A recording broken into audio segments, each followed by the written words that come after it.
찬송가 20장 큰 영광 중에 계신 주 찬송 들으시면서 11월 마지막 주일 오전 예배를 시작하겠습니다.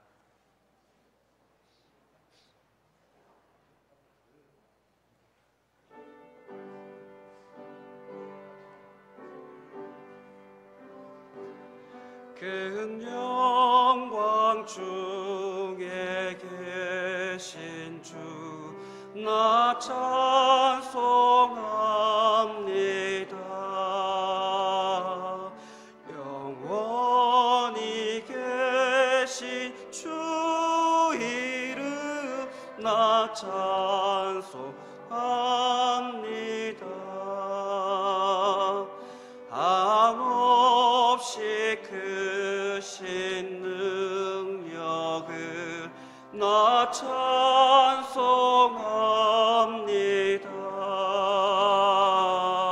참되고 미쁜 그 언약 나 찬송합니다.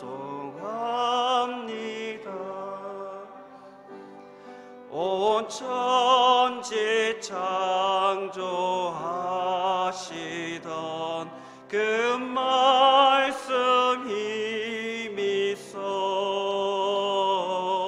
영원히 변치 않는 주 나 믿사옵니다. 그 온유하신 주 음성 날 불러주시고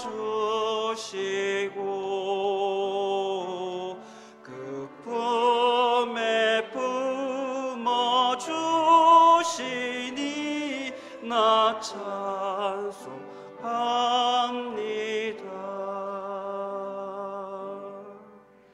아멘.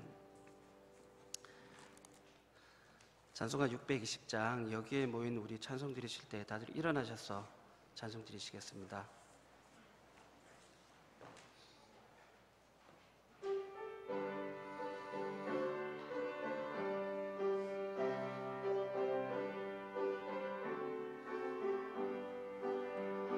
여기에 모인 우리 주의 은총 받은 자여라. 주께서 이 자리에 함께 계심을 아노라. 언제나 주님만을 찬양하며 따라가리니 시험을 당할 때도 함께 계심을 믿노라. 이 믿음 더욱 굳세라. 주가 지켜주신다. 어둠 밤에도 주의 밝은 빛 인도하여 주신다. 주님이 뜻하신 일 헤아리기 어렵더라도 언제나 주 뜻 안에 내가 있음을 아노라. 사랑과 말씀들이 나를 더욱 새롭게 하니 때로는 넘어져도 최후 승리를 믿노라. 이 믿음 더욱 굳세라. 주가 지켜주신다. 어둠 밤에도 주의 밝은 빛 인도하여 주신다. 여기에 모인 우리 사랑받는 주의 자녀라. 주께서 뜻 다신 바 우릴 통해 펼치신다. 고통과 슬픔 중에 더욱 주님 의지하오니 어려움 이겨내고 주님 더욱 찬양하라. 이 믿음 더욱 굳세라. 주가 지켜주신다.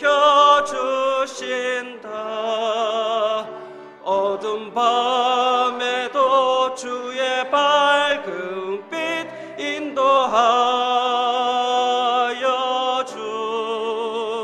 주신다.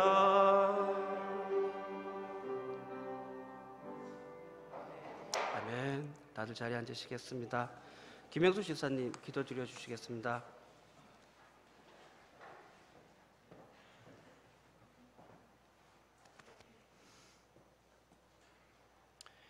아버지 하나님, 오늘 이 자리에 아버지를 찬양하며 아버지께 드려질 예배를 위해 예수님의 그 값을 따질 수 없는 보배 피로 구원받은 형제 자매님들과 함께 이 자리에 모였습니다.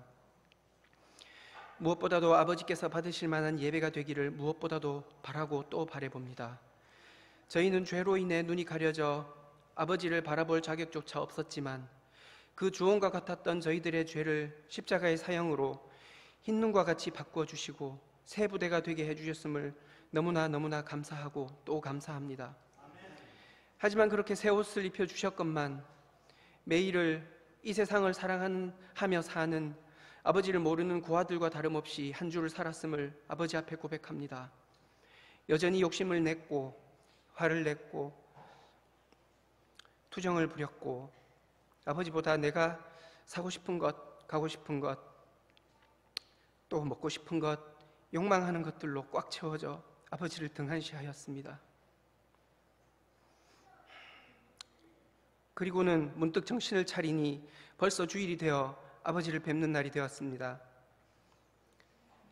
구원받고 내 삶이 아버지께 드릴 만한 예배가 되는 삶을 살아야 하는데 저희들의 삶은 그것과 거리가 멀었습니다.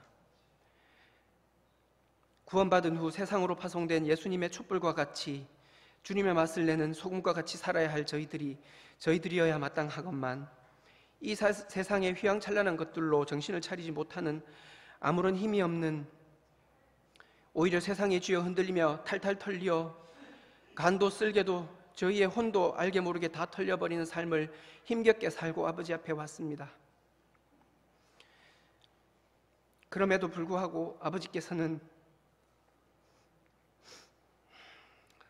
돌아온 탕자마냥 저희를 안으시고 잘 왔다 내 아들 딸들아 해주시니 너무나 송구하고 부끄럽고 얼굴을 들지 못하겠습니다. 저희를 항상 위로해 주시고 손잡아 주시고 이렇게 세워주시는 아버지, 저희가 어떻게 하면 아버지의 기쁨이 되겠습니까? 이젠 어느덧 성장하여 딱딱한 음식들을 소화할 수 있어야 할 저희들 이것만 저희는 아직까지 아버지께 이유식만을 달라고 투정과 생떼를 쓰고 있지 않습니까? 때로는 왜 차갑냐고 울고 보채고 또 어떨 때는 고기는 도대체 언제 주냐고 아버지께 화내기도 하고 또 고기를 주시면 내가 좋아하는 고기는 이게 아닌 거 아시지 않냐고 도리어 적반하장으로 아버지를 대하기도 합니다. 아버지, 저희들의 잘못들을 용서해 주시고 저희들의 믿음 없음을 도와주십시오. 사납고 끈질기고 조직적으로 약한 동물을 사냥하는 하이에나와 같은 이 시대를 사는 저희들의 믿음을 채워주셔서 강인하게 주님의 전신 갑주를 입고 당당히 살아낼 수 있는 그런 지혜를 더하여 주십시오. 진정으로 아버지께서 받으실 만한 예배와 같은 삶을 살 수 있도록 저희들 모두가 아버지의 영과 오직 아버지의 진리만으로 저희들을 가득 채워주시고 저희 지체를 따르는 아이들에게 본이 될 수 있는 삶을 살아내게 도와주시길 원하고 또 원합니다. 이제 우리의 구원자가 되시며 우리 삶의 실질적인 주인 되시는 예수님이 오실 때가 다 되어감을 진정 피부로 느낍니다. 두렵지만 우리의 주님이 이기셨으므로 그 두려움이 기쁨과 설레임으로 또한 바뀌기도 합니다. 아버지, 이 기쁨과 설레임을 항상 마음속에 간직하게 해주시고 아버지의 말씀대로 살기를 노력하며 예수님을 드러내는 삶을 살 수 있도록 여기 있는 모든 형제 자매님들을 축복하여 주시옵소서. 이제 드려질 예배가 아버지께서 사랑하시는 이동수 목사님을 통하여 저희 모든 성도님들이 깊이 새겨지며 앞으로 걸어야 될 길로 여겨지게 이끌어 주시옵소서. 예수님의 이름으로 기도드렸습니다. 아멘.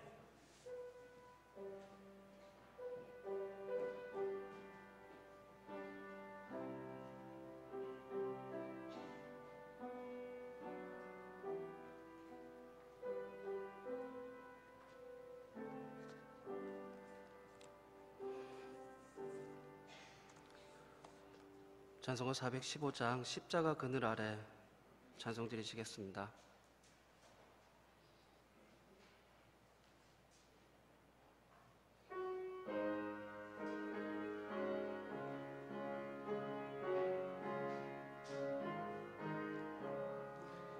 십자가 그늘 아래 나시기 원하네. 저 햇볕이 미 뜨겁고 또 짐이 무거워 이 광야 같은 세상에 늘 방황할 때에 주 십자가의 그늘에 내 쉴 곳 찾았네. 내 눈을 밝히 떠서 저 십자가 볼 때 날 위해 고난 당하신 주 예수 보인다. 그 형상 볼 때 내 맘에 큰 찔림 받아서 그 사랑 감당 못하여 눈물만 흘리네. 십자가 그늘에서 나 길이 살겠네.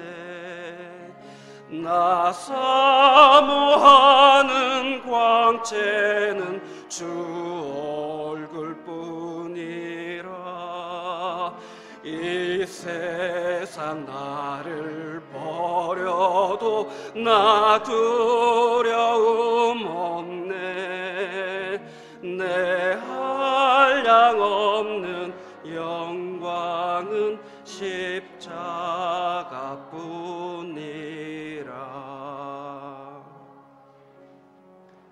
아멘.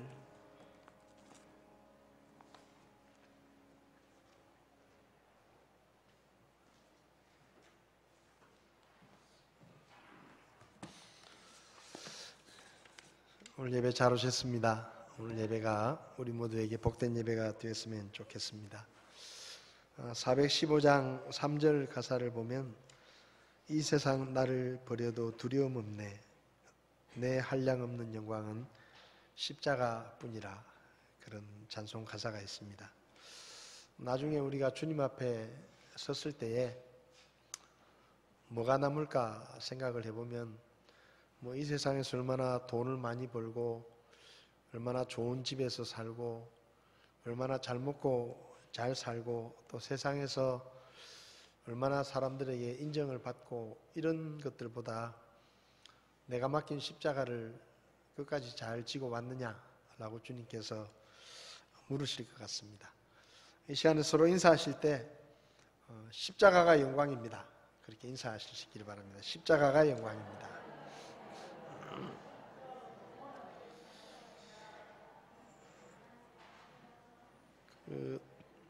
군인들이 많이 있지만 전쟁에 나간 군인들은 특별한 대우를 받습니다. 그러니까 군인들이 많이 있지만 예를 들면 베트남 전쟁에 우리나라에서 파병을 해가지고 참여를 했다든지 6.25 때 전쟁에 참전을 했다든지 이런 분들은 다른 군인들하고 좀 특별한 존경을 받기도 하고 대우를 받습니다. 우리가 이 땅에 사는 동안에 십자가를 지고 주님을 따르는 게 힘들기도 하고 또 때로는 손해를 보기도 하고 믿지 않는 사람들에게 비난을 듣기도 하지만, 그렇지만 주님 앞에 우리가 섰을 때는 우리가 지고 걸었던 그 십자가가 우리에게 영광이라고 성경은 말씀하고 있습니다. 요즘같이 코로나 시대에 정말로 믿음으로 사는 게 쉽지 않은 시대지만은 그런 가운데서도 주님께서 칭찬하실 그때를 생각하면서 각자에게 주어진 십자가를 끝까지 지고 주님을 따라갈 수 있기를 바랍니다. 코로나가 참 오래 가죠, 그죠? 요즘은 백신이 곧 나올 것 같다라는 이야기가 있는데, 그래도 우리나라에 500명, 450명씩 이렇게 환자들이 나오니까 또 조심을 해야 될 것 같습니다. 이렇게 뉴스를 보면 요즘은 대구가 제일 살기 좋은 것 같습니다. 처음에 코로나 있을 때는 전국 사람들이 대구에서 왔다 그러면 쳐다도 안 보고 막 도망가고 이랬는데 요즘은 대구 가서 살고 싶겠다 그런 생각이 듭니다. 어쨌든 전국적으로 더 나빠지지 않도록 기도해 주시고, 특별히 이번 주간에는 또 수능이 있습니다. 전국 학생들이 다 시험을 치르는데 안전하게 수능이 치러지고 또 더 이상 환자들이 생기지 않아서 피해가 없도록 또 우리가 기도해야 될 것 같습니다. 교회 방송 시청해 주시고요. 그리고 12월 달에 여러 가지 사역들이 예정되어 있습니다. 보시고 참고하시면 좋겠습니다. 아침에 우리 김순조 자매님께서 카톡을 보내셨는데, 서정기 집사님 눈이 많이 안 좋아지셔서 계속 더 좋아지지 않는다고 하셨는데 특별히 기도해 주시면 좋겠습니다. 그리고 임재훈 형제님이 병원에 가셨는데 의사 선생님이 이제 병원엔 안 오셔도 되고 약도 안 먹어도 될 것 같다고, 관리만 잘하면 될 것 같다고 그렇게 또 하나님께서 여러분들께서 기도해 주셔서 응답해 주셨습니다.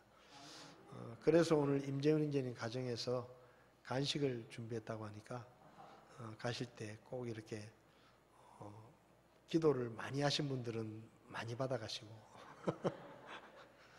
상관없이 가실 때 간식을 받아가시면 좋겠습니다.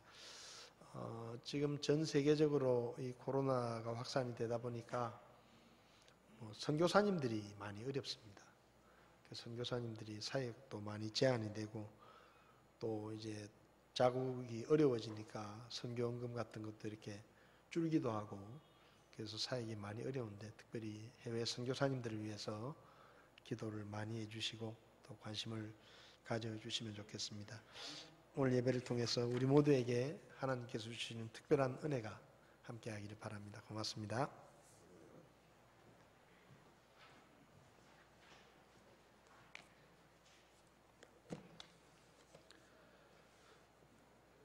침례교 찬송가 148장 갈보리 동산 험한 길에 찬송 드리시겠습니다.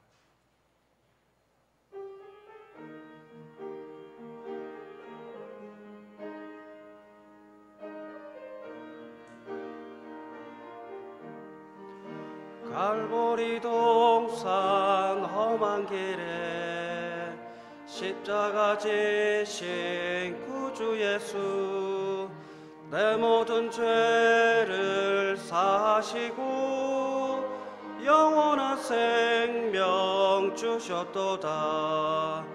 고마운 주님, 귀하신 주님, 나 지금 주를 바라봅니다. 내 죄로 인해 피 흘리사 주님이 대신 죽으셨네. 저들의 죄를 사하시옵소서. 주님이 대신 간구했네. 극심한 고통 당할 때도 끝까지 우리 사랑했네. 고마운 주님, 귀하신 주님, 나 지금 주를 바라봅니다. 내 죄로 인해 피 흘리사 주님이 대신 죽으셨네. 오 나의 주님, 귀한 친구, 그네 어찌 보답할까. 세상에서 나 천국에서 영원히 찬양하리로다. 고마운 주님, 귀하신 주님, 나 지금 주를 바라봅니다. 내 죄로 인해 피 흘리사 주님이 대신 죽으셨네. 아멘.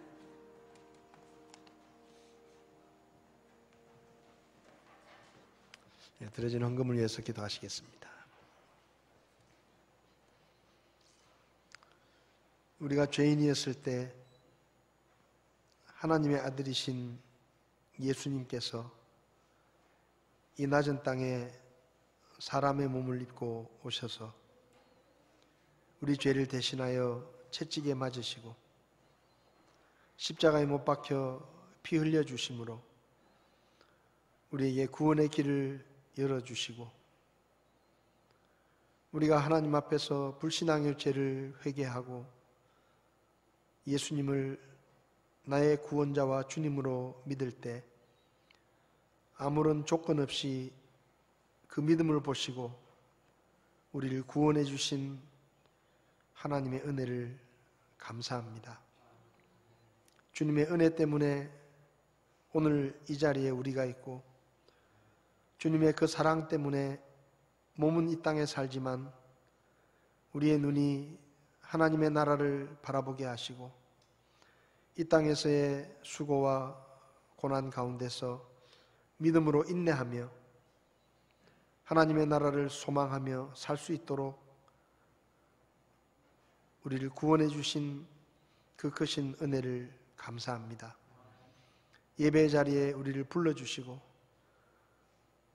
하나님과 원수였던 우리에게 하나님을 아버지라 부를 수 있는 자녀의 특권을 주시고 저희들의 부족한 모습에도 그 사랑과 은혜를 거두지 아니하시고 오늘까지 우리를 붙드시고 도우시고 지키시고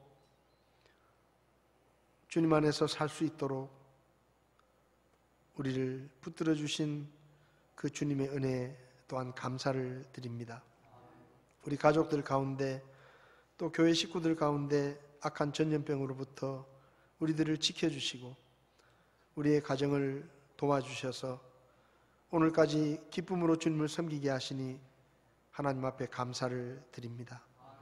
전 세계적으로 전염병이 확산되고 있고 우리나라에서도 근래 환자들이 많이 나오고 있는데 하나님께서 이 나라를 불쌍히 여기시고 주께서 은혜를 더하셔서 속히 진정되게 하시고 전 세계적인 전염병이 속히 진정되어서 더 많은 어려움을 겪지 않도록 저희들을 불쌍히 여겨 주시기를 주님 앞에 기도합니다. 이런 어려움의 때에 우리가 무엇보다 우리 자신이 얼마나 연약한 존재인지를 깨닫게 하시고 하나님을 깨달을 수 있도록 도와주시며 믿지 않는 사람들이 이런 일들 가운데서 회개하고 주님께로 돌아오는 놀라운 역사가 있도록 하나님께서 도와주시기를 원합니다. 사업하시는 분들 또 직장에서 일하시는 분들 코로나 때문에 여러 가지 어려움이 많이 있지만 그 가운데서 하나님 앞에 기도하며 주님의 도우심으로 하는 일들이 잘 될 수 있도록 주께서 은혜를 베풀어 주시옵소서. 우리 가운데 병든 자들, 몸이 약한 자들 하나님 치료해 주시고 여러 가지 기도 제목으로 주님 앞에 기도하는 성도들의 기도를 들으시고 주님께서 응답해 주셔서 우리가 믿고 섬기는 하나님이 살아계신 하나님이심을 우리가 매일매일의 삶 속에서 확인하게 하시고 더 큰 믿음으로 주님을 섬길 수 있도록 저희를 도와주시옵소서. 이 시간 어려운 중에 하나님 앞에 하나님의 것을 구별해서 드리는 귀한 손길들을 하나님 앞에 감사합니다. 주님께서 그 손길을 보시고 주께서 하늘의 상급으로 갚아주시며 또 이 땅에서도 갚아주셔서 우리의 삶이 더 풍성하게 하시고 하나님 앞에 드리는 일과 어려운 이웃들에게 베푸는데 우리의 손길이 더 넉넉해질 수 있도록 저희들의 삶을 주께서 복 주시기를 원합니다. 멀리 떨어져 있는 식구들, 특별히 어려운 환경에 있는 분들 주께서 도와주셔서 건강케 하시고 있는 곳에서 하나님께 나아가는 예배자의 삶을 살 수 있도록 주께서 도와주시옵소서. 우리가 선교하는 교회들과 선교사님들을 기억하시고 어려운 중에도 까마귀를 통해 먹을 것을 공급하셨던 그 하나님을 경험하게 하시고 그 사역 가운데 놀라운 열매들이 맺힐 수 있도록 주께서 도와주시기를 원합니다. 드리는 손길과 가정을 하나님 앞에 감사드리며 예수님의 이름으로 기도했습니다. 아멘.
이 시간 자리에서 일어나셔서 우리에게 주시는 하나님의 말씀을 함께 보시겠습니다. 구약성경 이사야서 41장 10절 말씀 한 절만 같이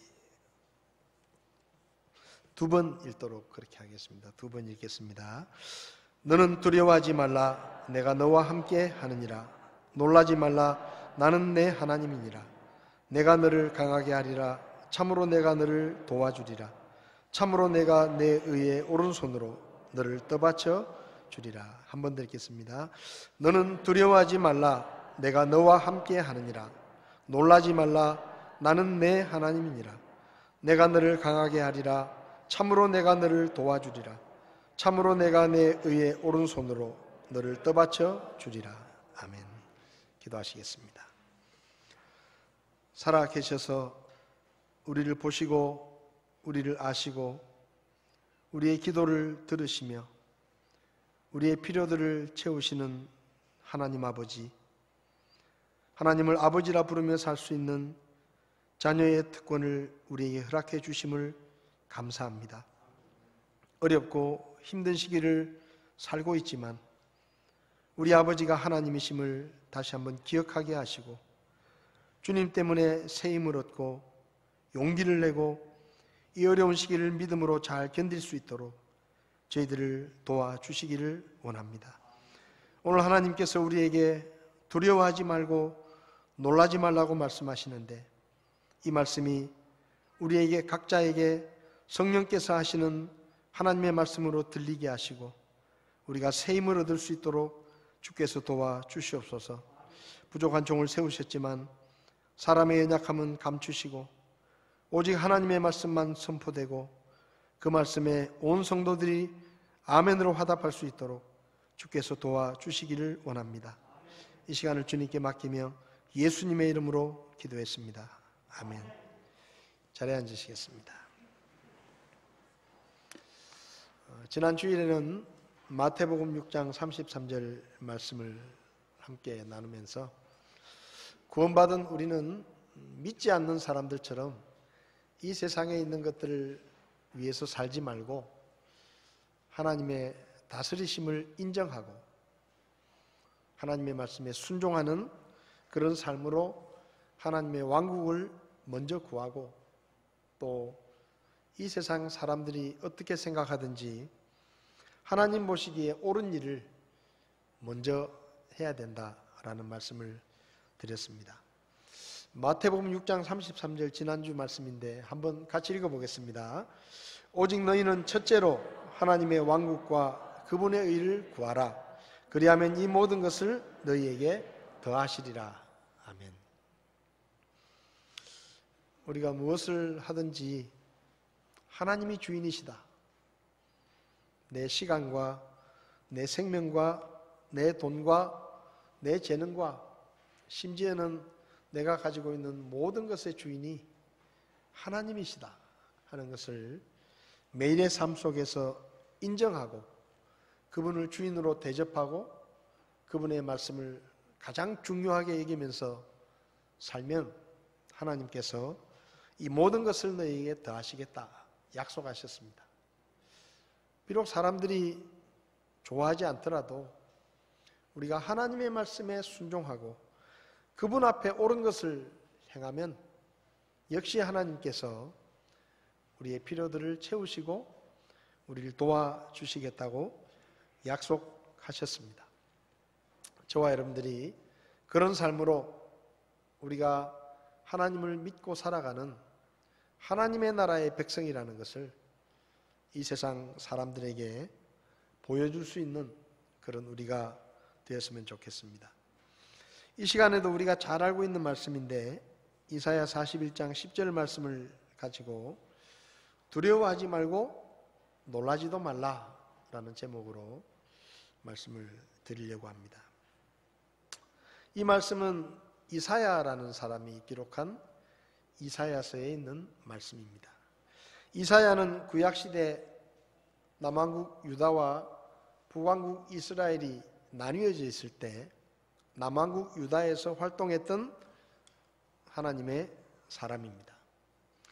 BC 740년경부터 700년쯤까지 한 40여 년 동안 하나님의 말씀을 듣고 유다 왕과 백성들에게 하나님의 말씀을 전해 주었던 그 선지자입니다.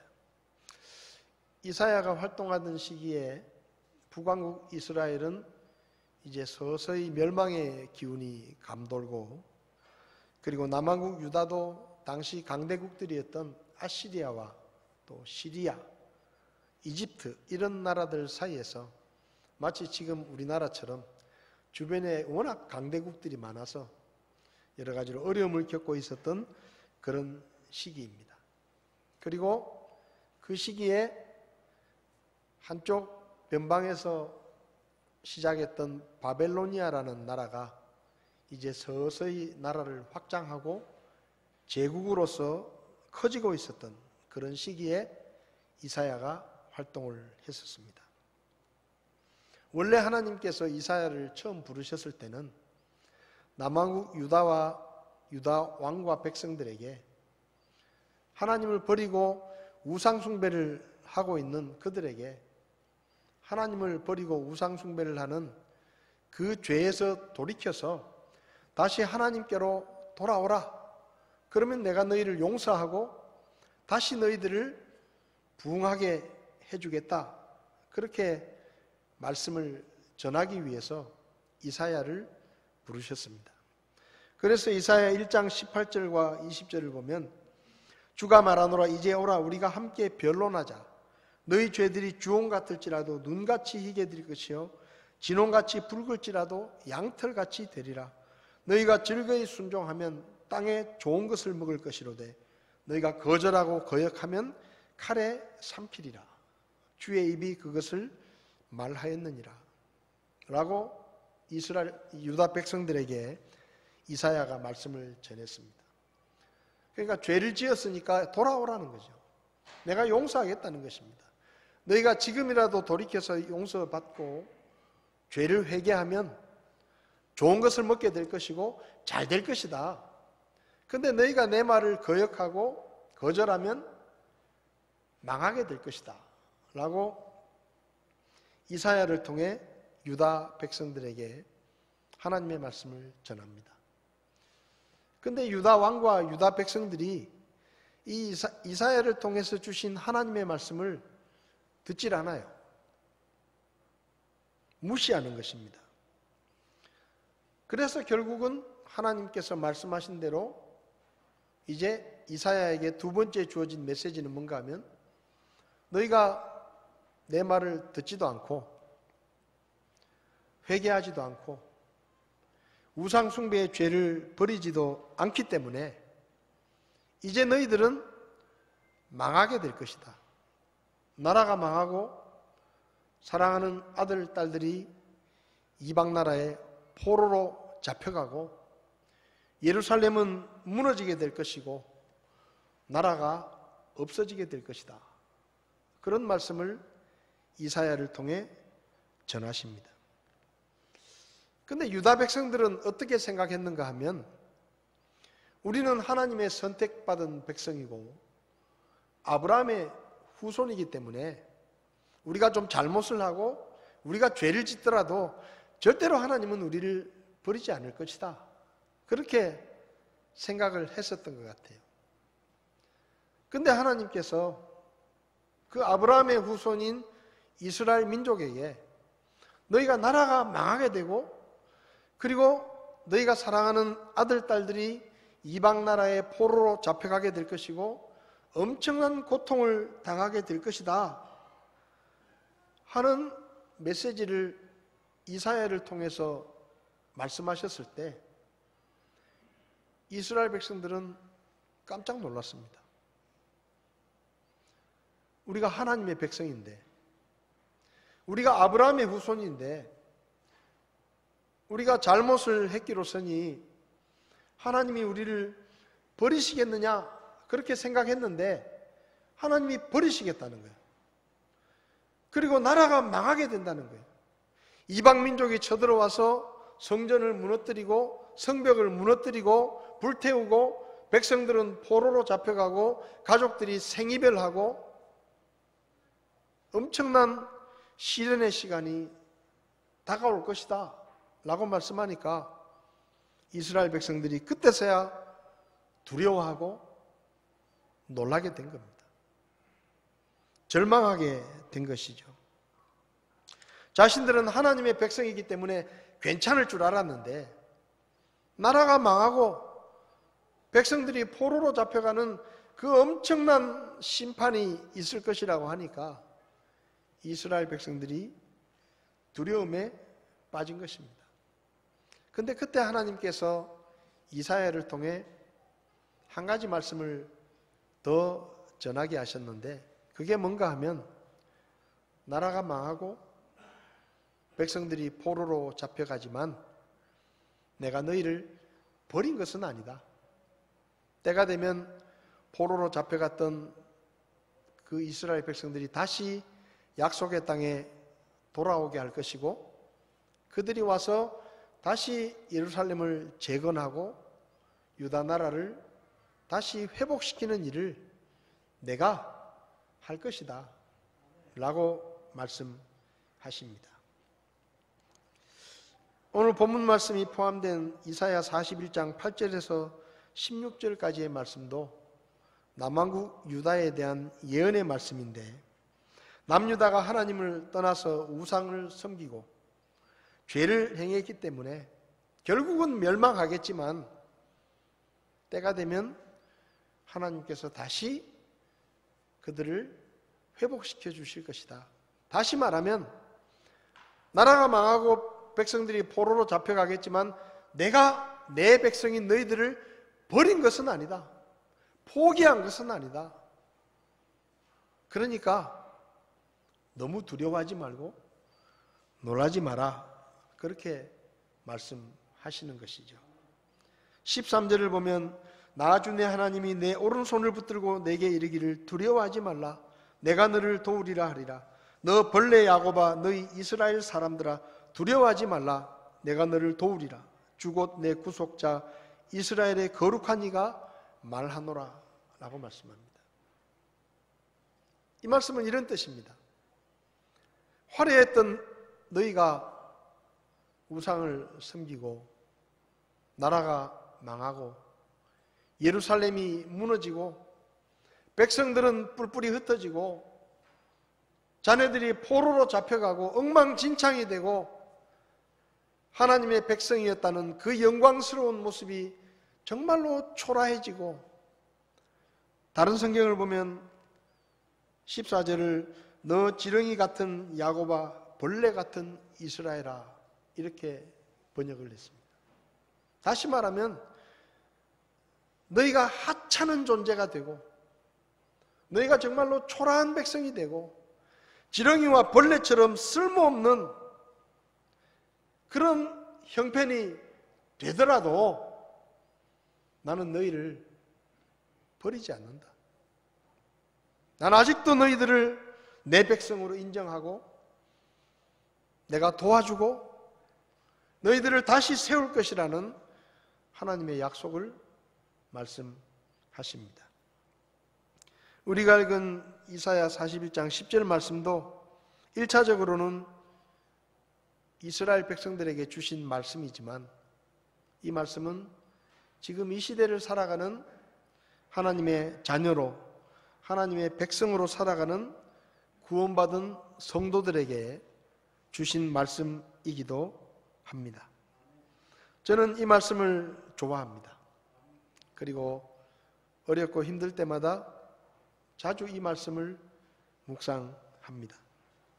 이 말씀을 읽으면 왠지 모르게 마음이 설레기도 하고 하나님을 향한 기대가 생기기도 하고 용기가 생기고 새 힘을 얻게 되는 것을 저는 지금까지 수없이 경험했었습니다.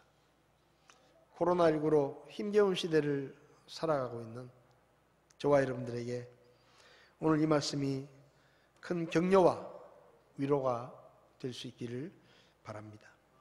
이 말씀을 통해서 우리가 배울 수 있는 몇 가지 교훈이 있는데요.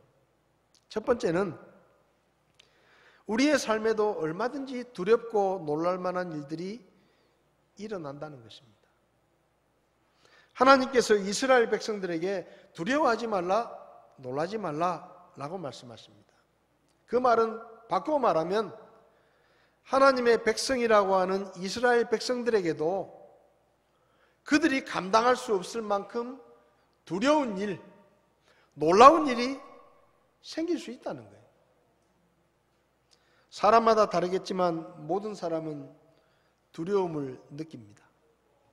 두려움과 놀람은 사람이 느끼는 본능적인 감정입니다.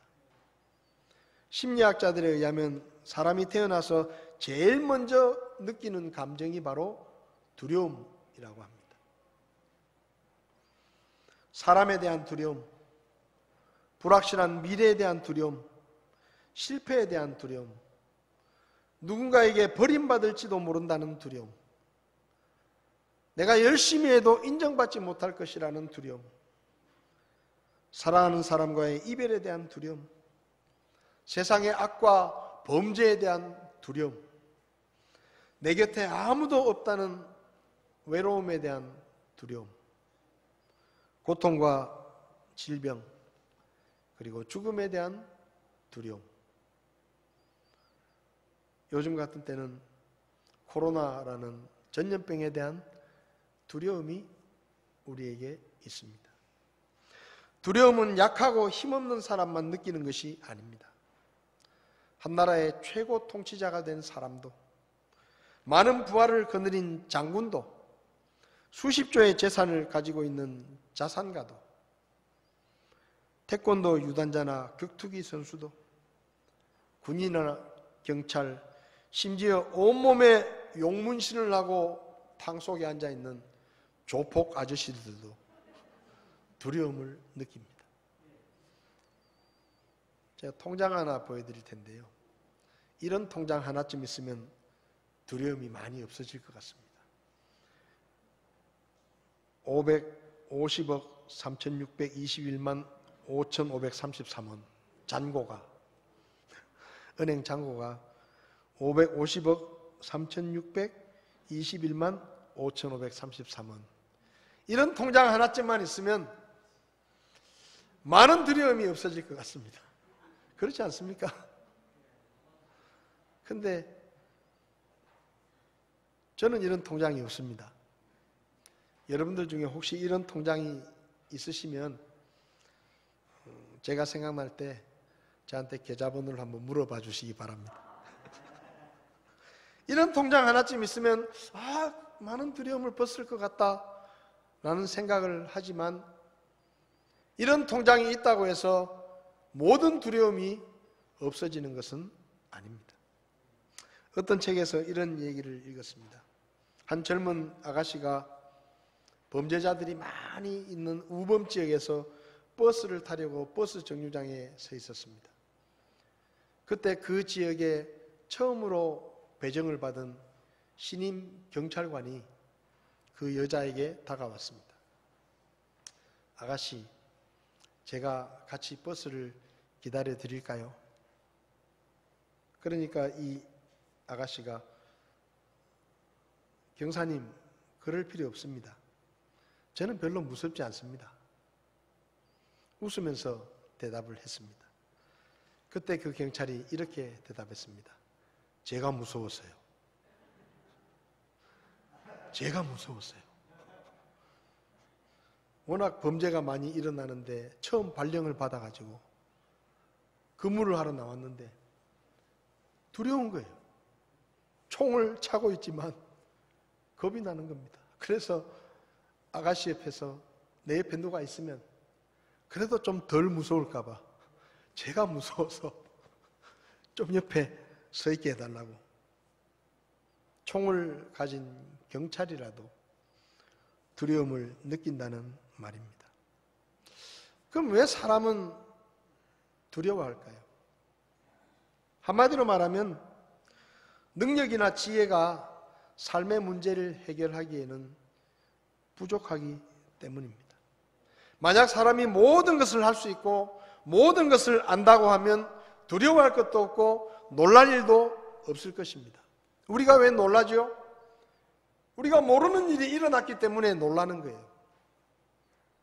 내가 알 수 없었던 일이 갑자기 생겼으니까 놀라는 겁니다. 내가 예상했던 일이 일어나면 우리는 놀라지 않습니다. 근데 내가 예상치 못했던, 내가 알지 못했던, 앞으로 어떻게 이것을 해결해야 될지 내가 알 수 없는 문제가 우리에게 다가오기 때문에 두렵고 놀라는 겁니다. 사실 코로나19도 어떻게 보면 감기입니다. 한 종류의 감기예요. 근데 왜 전 세계가 두려움에 빠져 있죠? 모르니까. 처음 만나는 병이라 이 말이에요. 젊은 사람들은 걸려도 한 열흘 쉬면 괜찮아요. 또 특별한 질병이 없는 사람은 걸리더라도 치명적인 해를 끼치지는 않습니다. 그러니까 어떻게 보면 젊은 사람들 입장에서는 그렇게 무서워하지 않아도 되는 그런 가벼운 병이에요. 근데 문제는 우리가 모른다는 거예요. 도대체 이 병이 걸렸을 때 젊은 사람들도 나중에 후유증이 어떤 후유증이 나중에 나타나게 될지, 또 치료제도 없고 예방약도 없고, 더군다나 전염력은 워낙 강해가지고 한 사람만 그 병을 가지고 있으면 수백 명에게 퍼뜨릴 수 있고. 근데 우리가 모르잖아요. 모르니까 두려운 겁니다. 약이 있고 백신이 있고 그러면 뭐가 겁나겠어요? 왜 정부에서 모이지 마십시오, 사람 만나지 마십시오, 제발 좀 참아주십시오, 그런 얘기 뭘 하겠어요? 누가 마스크를 끼고 다니겠어요? 백신 맞고 걸리더라도 약국에 가서 약 하나 사 먹으면 끝나는데. 모르니까.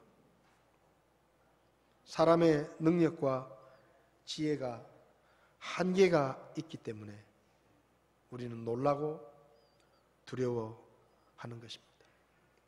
이것은 구원받은 그리스도인도 마찬가지입니다.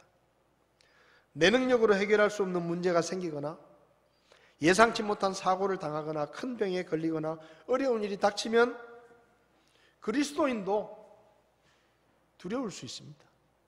놀랄 수 있죠. 중요한 선택을 할 때 혹시 내가 잘못 선택하는 것은 아닌가? 새로운 일을 시작할 때 잘 안 되면 어떻게 하지?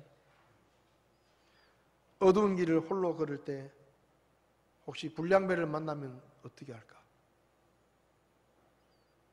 두렵죠. 대구는 좀 낫지만 전국적으로 400명, 500명의 환자들이 계속해서 쏟아지고 당구장에서 김치 담그는 데서 에어로빅 운동하는 데서 군대에서 학교에서 교회에서 병원에서 이건 언제 어디서 그 증상을 가진 사람을 만날지 알 수가 없으니까 두려운 겁니다. 뭐 인권 문제만 아니면 그 병에 걸린 사람들은 빨간 띠를 두르게 한다든지 멀리서 보고 띠를 두른 사람 보면 도망가면 되잖아요. 명찰을 막 대문짝만하게 붙이고 저는 확진자입니다 이렇게 써붙여 다닌다. 그럴 수도 없고 모르잖아요. 그래서 두려운 것이죠. 최초의 사람인 아담과 하와도 죄를 지은 후에 하나님이 두려웠습니다. 그래서 숨었습니다. 믿음의 조상 아브라함도 자기 아내가 너무 예뻐서 누군가가 자기 아내를 빼앗기 위해서 자기를 해칠까 봐 두려워서 자기 아내에게 어디 가서 내 아내라고 하지 마라. 그냥 내 여동생이라 그래라. 하고 거짓말을 시켰습니다. 사내도 아니죠. 그죠? 근데 믿음의 조상이래요. 그런 사람이. 이해할 수 없는 일이. 남자 같지도 않은 별 볼 일 없는. 근데 뭐 하나님이 믿음의 조상이라 그러니까 뭐 그런갑다 해야지 어떡하겠어요. 갈멜산에서 850명이나 되는 우상의 대언자들과 결투를 해가지고 보란듯이 승리를 하고 850명의 우상의 대언자들을 다 죽였던 엄청난 승리의 엘리야도 이세벨이라고 하는 여자 하나가 너 내 손에 까불다 죽는다 그 말 한마디에 두려워가지고 도망을 쳤습니다. 사람은 그런 거예요. 강한 것처럼 보이지만 두려움을 느낄 수 있고 아무것도 놀라지 않을 것 같지만 어떤 일이 생기면 누구보다도 당황하고 놀랄 수가 있는 것입니다. 이럴 때 우리는 어떻게 해야 됩니까? 참 이사야서 41장 10절이 성경책에 있다는 게 얼마나 다행스러운 일인지 모릅니다. 하나님께서 말씀하십니다. 두려워하지 말라. 놀라지 마라. 나라가 망하고 사랑하는 아들, 딸들이 포로로 잡혀가고 그들이 자랑했던 예루살렘 성이 무너지고 하나님의 성전까지 황폐화되는 그 말씀 앞에서 두려워하고 놀란 토끼 눈을 하고 있는 이스라엘 백성들에게 하나님이 말씀하십니다. 두려워하지 마라. 놀라지 마라. 너는 두려워하지 마라. 내가 너와 함께한다. 놀라지 마라. 내가 너의 하나님이다. 이 말씀이 얼마나 다행스러운 말씀인지 모릅니다. 사람은 이렇게 말할 수 없습니다. 아무리 돈을 많이 가진 사람도 누군가에게 두려워하지 마세요. 놀라지 마세요. 제가 있잖아요. 그런 말 못해요. 돈 많은 부자도, 힘 있는 나라의 대통령도 아무에게도 이렇게 말을 할 수 없습니다. 책임질 수 없어요. 지도 무서워서 마스크 끼고 다니면서 다른 사람한테 두려워하지 마라, 무서워하지 마라. 재산이 18조가 넘어도 마스크 끼고 다닙니다. 세계 1등, 2등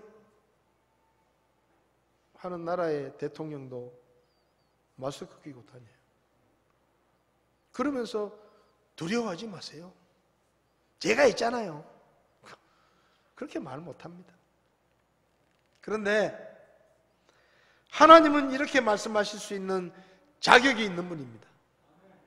하나님은 이렇게 말씀하실 수 있어요. 하나님은 책임지실 수가 있어요.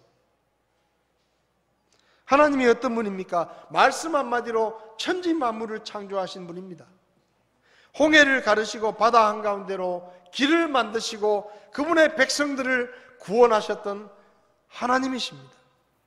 산자를 죽이기도 하고 죽은 자를 다시 살리기도 하고 하늘에서 움직이는 해와 달을 멈추게 하실 수 있는 분이 하나님이십니다. 그분은 결코 능력이 부족해서 야, 이건 내가 못하겠다, 절대 그렇게 말씀하지 않으십니다. 그분은 지혜가 부족해서 야, 이건 나도 어떻게 될지 모르겠다, 절대로 그렇게 말씀하지 않으십니다. 그분은 힘이 빠져서 오늘은 좀 피곤하니까 좀 쉬어야 되겠다, 네가 알아서 해라, 그렇게 말씀하시는 분도 아닙니다. 이사야 40장 28절에 너는 알지 못하였느냐, 너는 듣지 못하였느냐, 영존하시는 하나님 주 곧 땅끝들의 창조자는 기진하지 아니하시고 피곤하지 아니하시며 그분의 명철은 찾을 길이 없다라고 말씀합니다.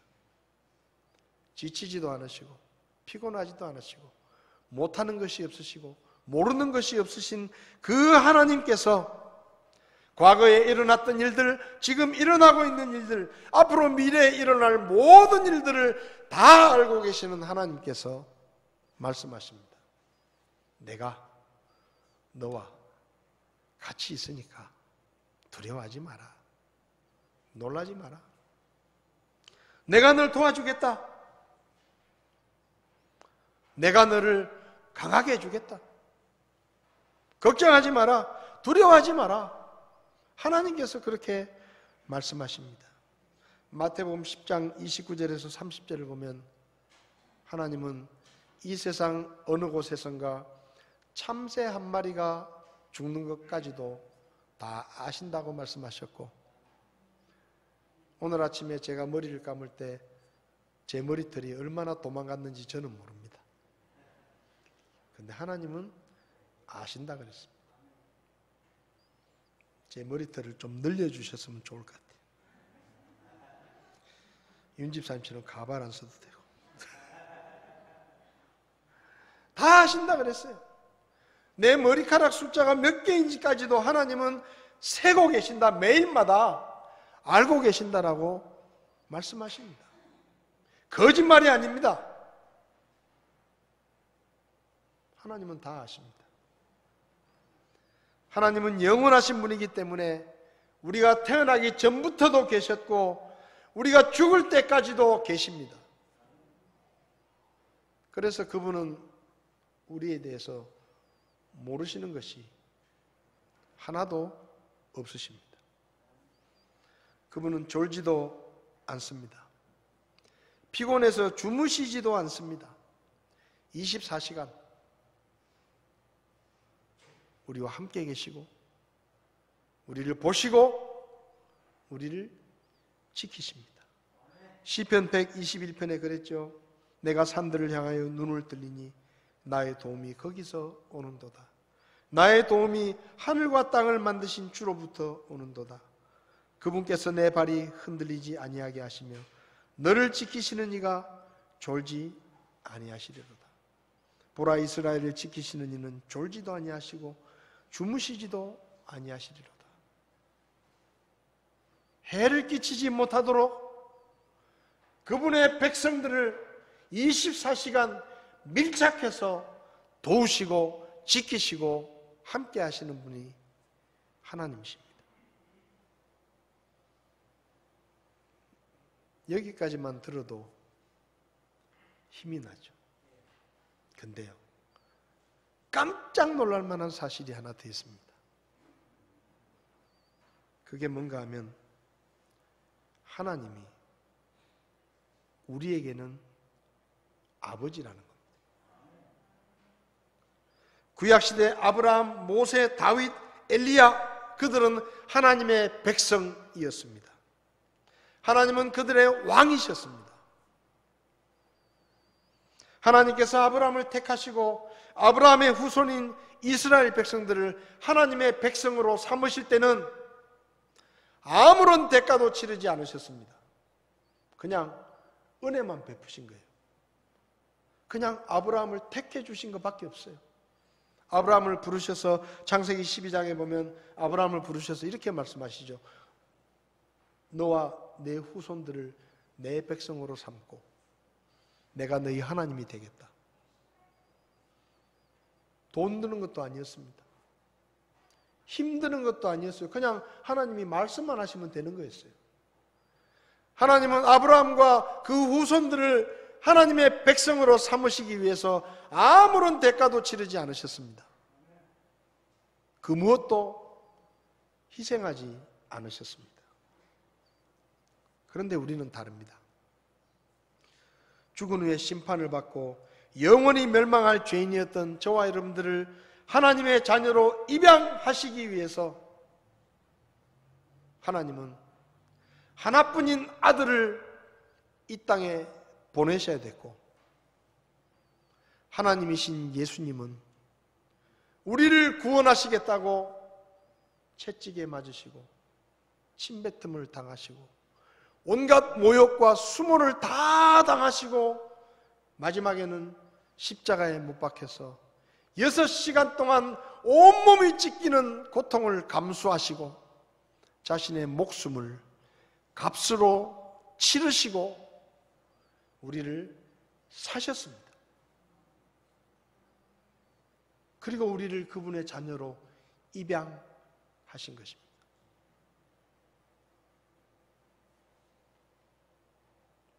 성경을 보면 하나님께서 아무런 대가도 치르지 않고 그분의 백성으로 삼아주신 이스라엘 백성들에게 수많은 약속을 하셨습니다.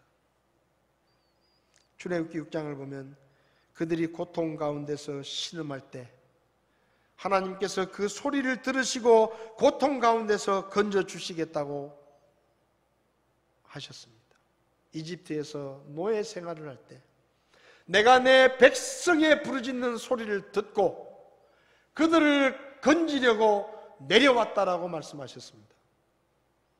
그분의 백성들의 부르짖음을 들으셨습니다.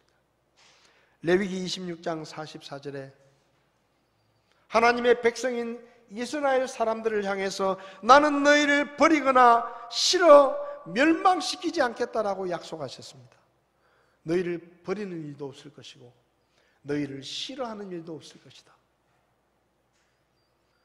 출애굽기 14장에서 그들을 지키기 위해서 원수들과 친히 싸우시겠다라고 약속하셨습니다. 출애굽기 17장 16절을 보면 이는 그가 이르기를 주께서 아말렉과 대대로 싸우리라고 주께서 맹세하셨도다. 그분의 백성을 대적하는 원수들과 직접 싸우시겠다고 맹세까지 하셨다라고 말씀하십니다. 이사야 49장 14절 15절을 보면 이스라엘 백성들이 하나님이 우리를 잊어버리셨다 라고 말할 때 하나님이 뭐라고 말씀하시는가 하면 어미가 그 낳은 자식을 잊어버리는 일이 혹시 있을지 몰라도 나는 절대로 너희들을 잊지 않는다 라고 말씀하십니다. 시편 121편 아까 우리가 읽었죠. 그 누구도 그들을 해치지 못하도록 졸지도 않고 주무시지도 않고 24시간을 딱 옆에 붙어서 그분의 백성들을 지키고 보호하고 도와주시겠다고 약속하셨습니다. 오늘 본문에서도 두려워하지 마라, 내가 너와 함께하느니라. 놀라지 마라, 나는 내 하나님이니라. 내가 너를 강하게 하리라. 참으로 내가 너를 도와주리라. 참으로 내가 내 의의 오른손으로 너를 떠받쳐 주리라. 여기서 너가 누굽니까? 이스라엘 백성입니다. 유대인들이에요. 자, 이스라엘 백성은 하나님이 아무런 대가도 치르지 않고 그냥 은혜로 아브라함을 선택하고 그의 후손들을 택하셨기 때문에 하나님의 백성이 된 겁니다. 저와 여러분은 우리를 그분의 아들, 딸로 삼으시기 위해서 하나뿐인 아들을 십자가에 못 박아 죽게 내어주셨고, 하나님이신 예수 그리스도 그분은 우리를 구원하시겠다고 자기의 목숨을 십자가에서 값으로 치르고 우리를 사셨습니다. 여러분 집에 컵이 있다고 칩시다. 하나는 공짜로 누구한테 얻은 거고 하나는 여러분이 100만 원 돈을 주고 산 컵이에요. 어느 컵이 더 귀합니까? 어느 컵을 더 사랑합니까? 뭐가 더 귀하죠? 아무런 대가를 치르지 않고 은혜로 그냥 선택해 주신 아브라함의 백성인 이스라엘 백성이 하나님께 더 귀하겠습니까? 아니면 자기의 목숨을 값으로 치르고 구원해서 하나님의 자녀로 삼으신 아들, 딸인 우리가 더 귀하겠습니까? 누가 더 귀하겠어요? 우리가 더 귀해요. 왜? 목숨을 값으로 치렀어요. 근데 놀랍잖아요. 아무 대가도 치르지 않은 하나님의 백성들에게 하나님이 수도 없이 많은 약속을 하시고 그들을 끝까지 지키겠다고 하시고 도와주시겠다고 하셨습니다. 그럼 우리는요? 그분의 아들, 딸인 우리에게는 하나님이 어떻게 하시겠습니까? 아무런 대가도 치르지 않고 그분의 백성으로 삼으신 이스라엘 백성들에게도 그들의 기도와 그들의 부르짖음을 들으시겠다고 약속하신 하나님이 그분의 아들, 딸인 우리의 기도를 외면하시겠습니까? 그들을 지키겠다고 원수들과 친히 싸우겠다고, 여인이 낳은 자식을 잊어버리더라도 나는 절대로 너희를 잊지 않겠다라고 말씀하셨던 그 하나님이 우리가 싸울 때는 혼자 싸우게 내버려 두고 떠나실까요? 우리를 잊어버리실까요? 졸지도 않고 주무시지도 않고 24시간 그분의 백성들을 해를 당하지 않도록 보호하시고 지키시겠다고 하신 그 하나님이 그분을 아버지라 부르는 자녀인 우리를 홀로 두고 고통당하도록, 해를 당하도록 내버려 두실까요?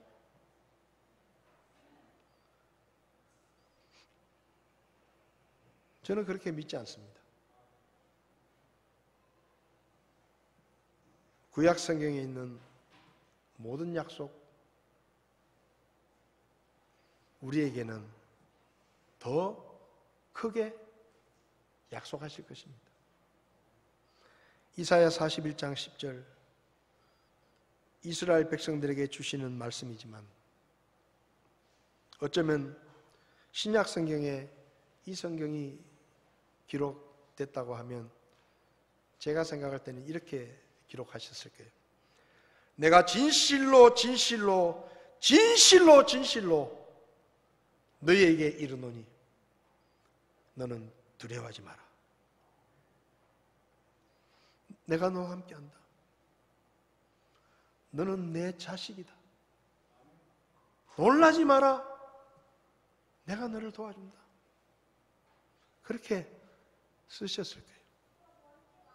그래서 저는 이 성경을 읽을 때 가끔 그렇게 읽습니다. 하나님, 아무것도 대가로 치르지 않고 하나님의 백성으로 삼아주신 이스라엘 백성들에게 이렇게 말씀하셨는데 목숨을 대가로 치르고 하나님을 아버지라 부르라고 내가 부르겠다고 한 것도 아니고 하나님이 먼저 이제부터 너 내 아들이니까 나 아버지라 불러 그렇게 말씀하신 하나님께서 나에게는 이보다 훨씬 더 애정을 가지고 말씀하지 않으시겠습니까? 그래서 가끔 저는 내가 진실로 너에게 이른다. 두려워하지 마라. 저는 그렇게 읽습니다. 저는 그럴 자격이 있어요. 다윗은 그렇게 읽지 못할지 몰라도 저는 그렇게 읽어도 괜찮아요. 왜? 하나님이 내 아버지시니까. 마태복음 7장에 너희 중에 누가 자기 아들이 빵을 구하면 그에게 돌을 주겠느냐? 혹은 그가 생선을 구하면 뱀을 주겠느냐? 악한 아버지라도 자녀들에게 좋은 것을 주시는데 하물며 하늘에 계신 너희 아버지께서 너희에게 좋은 것들을 얼마나 더 많이 주시겠느냐? 하나님은 우리 아버지십니다. 그분은 악하고 인색하고 괴팍한 아버지가 아닙니다. 머리끝부터 발끝까지 온통 죄로 더럽혀져서 쓸모없는 우리를 깨끗하게 하기 위해서 자기의 목숨도 아끼지 않고 내어주신 분이 바로 우리 아버지입니다. 그 아버지가 말하는 거예요. 두려워하지 마라. 놀라지 마라. 저도 두 아들을 키웠는데 재밌는 거 있어요. 어릴 때는 뭔가 자기가 해결할 수 없는 힘든 일이 있을 때 아빠 이거 좀 도와주세요. 그럼 제가 걱정하지 마라. 내가 해줄게. 그러면 옆에 가만히 서 있어요. 근데 좀 크면 아빠 내가 도와줄게. 좀 비켜봐라. 아빠 제가 할 수 있어요. 신경 쓰지 마세요. 자기가 하려고 그래. 조금만 크면 그렇잖아요. 숟가락도 뭐 지가 한다 그래. 옆에서 잡지도 못하게. 밥을 뭐 사방으로 다 퍼뜨리면서도 지가 하겠다고. 그게 문제예요. 하나님, 뭐 이 정도는 제가 알아서 할 수 있어요. 하나님, 저는 신경 안 쓰셔도 돼요. 뭘 신경 안 써요? 우리가 뭘 할 수 있는데? 우리가 뭘 합니까? 그렇게 능력 있는 아버지, 좋은 아버지를 두고 여러분 힘으로 하려고 애쓰지 마세요. 그냥 하나님께 알려드리세요. 하나님, 아버지, 제가 좀 고민이 있는데요. 뭐냐? 이런 게 고민이 있는데 좀 잘 봐주이소. 그러면 하나님이 도와주실 거 아니에요. 삶이 어렵고 힘들더라도 아직도 어두운 밤을 지나가고 있더라도 우리 아버지이신 하나님이 우리와 함께 계시다는 것을 잊지 마시기 바랍니다. 하나님을 바라보십시오. 그리고 조용히 아버지 하고 불러보십시오. 그러면 이런 음성이 들릴 겁니다. 내 아들아, 내 딸아, 두려워하지 마라. 놀라지도 마라. 내가 너와 함께한다. 나는 네 아버지다. 걱정하지 마라. 내가 너를 강하게 하고 내가 너를 도와줄 것이다.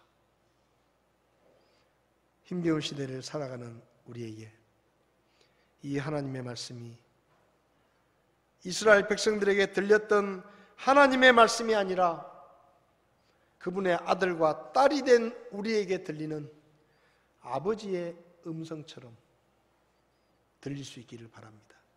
우리 자리에서 다 일어나시겠습니다. 찬송 하나 하겠습니다. 아무것도 두려워 말라.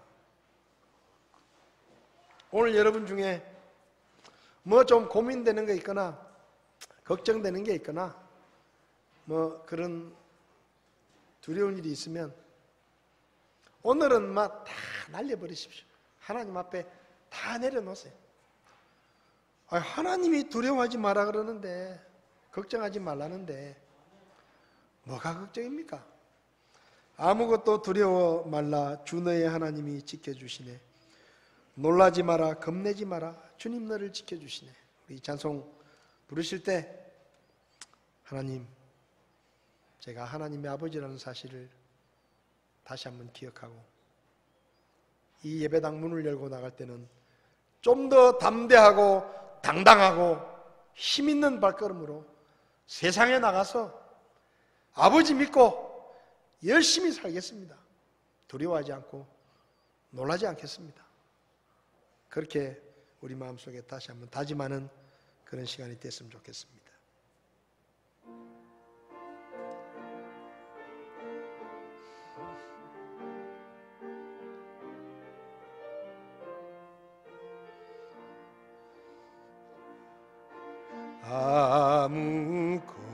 아무것도 두려워 말라. 주 너의 하나님이 지켜주시네. 놀라지 마라, 겁내지 마라. 주님 너를 지켜주시네. 내 맘이 힘에 겨워 지칠지라도 주님 너를 지켜주시네. 세상의 험한 풍파 몰아칠 때도 주님 너를 지켜주시네. 주님은 나의 산소, 주님은 나의 요새, 주님은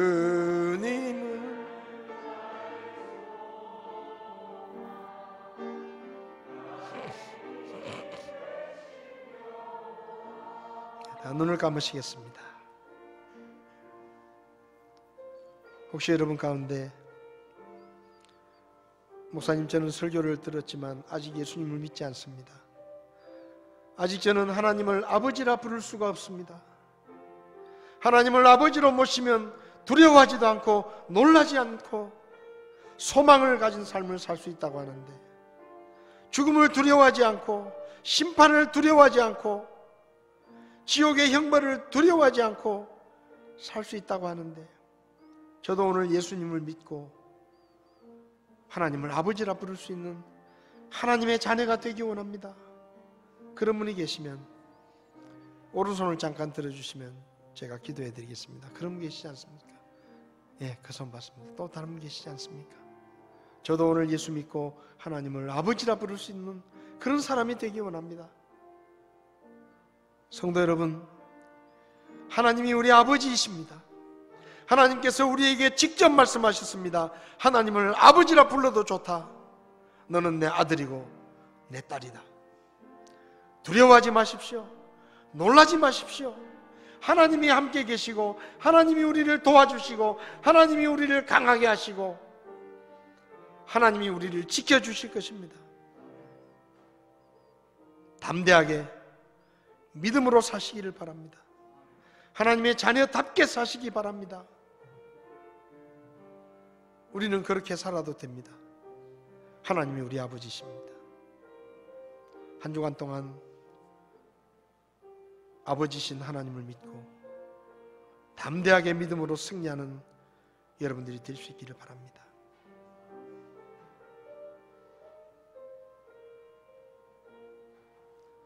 살아계신 하나님, 천지 만물을 말씀 한마디로 창조하신 하나님,